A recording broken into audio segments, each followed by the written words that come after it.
Yeah, it was a great conference in the fact that I believe that the awareness and the enlightenment was there. The attendance was somewhat disappointing. I think that we had commitments that made us believe that we really were going to be a great conference and participants and enrollment. But the information, the men who made their presentations and educated us, the information is just invaluable. It was great, and it instituted our determination to try to make a difference. So I think the things that we've done and we're trying to do since 2010, since that conference, has really been effective. At least give us some approaches and some awareness. To have another conference, our hope is that we can do it in 2012.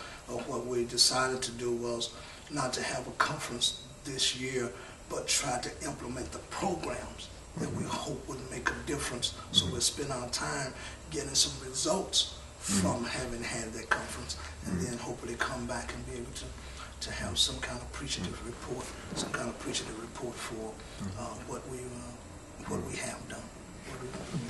Yes, sir. The intent has been to approach and to address our boys at an earliest age possible, to put before them men of integrity, of dignity and pride, and to return the appreciation of manhood and success to the local man.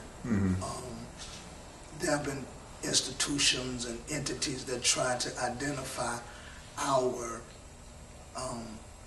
mentors, and they are so distant that it's almost, an illusion to believe that this man who's probably at the top of his game and has fame and notoriety to be a success, to be a mentor for a 7-year-old in Pine Bluff.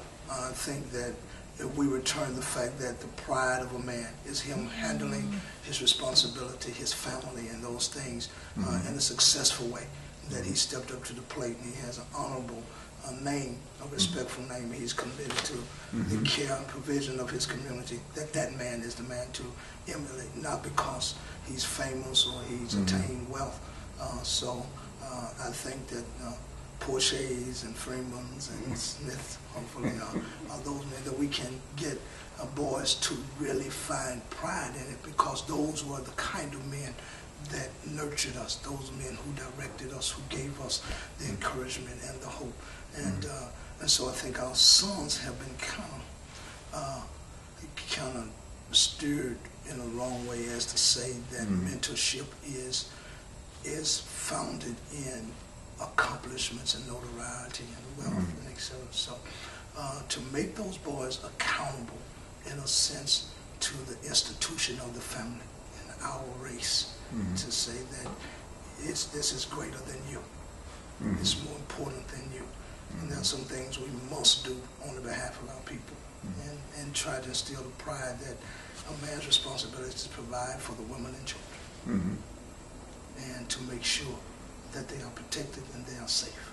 And every time we enter into a woman's and children's presence, they are not to be in a state of fear. Their level of hope is supposed to be elevated. If a woman is in distress on the side of the highway, her hope is a man will come. The program, the Gentlemen's Club program, has been well received among administrators and staff in the schools. Young men who are there, they're they volunteer. They're not demanded, or it's not required that they participate. And the intent is to, again, to give them some exposure, to raise the dignity. So, in a sense, we believe that there has been a difference made. One thing that has happened is we wanted to get rid of that thuggish, slouchy, saggy look of African American males, and the fact that their appearance, the first appearance of the men, should instinctively give people a sense of comfort. So we've been allowed to, one day a week, be excused from wearing school uniform. So they dress in suits and ties and slacks and present themselves, and we try to teach them the communication and pride of a man being strong, able to communicate. And so we wound up focusing on those, and those young men have participated. We've had tours and so it has been well received, and the participation has been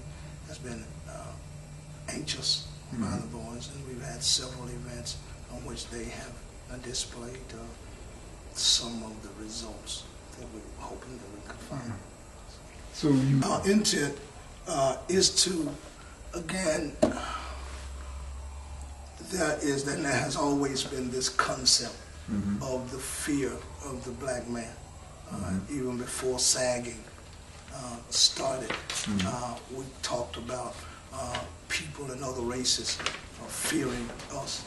The projection of a black man as relates to some, animalistic beings and those kind of things, and so to engage them in that. And the surprising thing is that, Mr. Freeman, I did not know that there were boys who had never worn a necktie. Who had never. You were in church all the time. Yeah, So you do. I thought every boy at some point had worn a necktie and dress shirts and slacks, but discovered that these boys were anxious about their attire, but many of them didn't have access to it, and so we wound up getting shirts and ties and having men to bring those, so no boy would be left out in the dress code. So that has been kind of amazing, and watch their anxiousness of participating. I didn't know that boys had not gone from one side of town to the other. We had a tour and to the mayor's office, where the mayor would talk with them, the fire department and police department, and I did not know some boys had not been downtown. They were in Pine Bluff, and so the anxiousness was and the eagerness was there. One month, I think it was in November, the boys asked to have breakfast every morning at 7 o'clock and at one of the schools. So I wound up doing that for a month only. I hope I could do that for the school year. But we bought breakfast, sponsored breakfast, and the boys would meet at the school early. Actually, and volunteer to be at the school and have breakfast with men. And they were anxious and eager about being in the presence of men. And I think to try to emulate and get that. It's still boys, but I think that anxiousness was there. So their participation has been eager, and we try to do things that will prompt them and incite them and make them appreciate in some kind as a result of their behavior and commitment. We learn the imperativeness of our presence among our boys. That some boys are not responsible, that our boys are not responsible for the environment that they live in, that they were born into. And I've relayed this to some of the men, I have a great father, and I thank God for the father and mother that I have. He had a relationship with me, singing, and he played ball. He taught us sports. I played baseball, and I remember that the only good play I ever made, threw the last man out from third base, and Dad ran the middle field and hugged me. And it feels like it just happened yesterday. But that was so meaningful because I always wanted to please my dad. But I didn't get a chance to choose my father. I didn't choose my father nor my mother. And so some of us who are blessed with those parents, loving and ideal parents, it's nothing we did. We're just blessed to be put in that environment. And there are some boys who don't have fathers, who don't have mothers, and who are in some terrible predicaments, but they didn't choose it.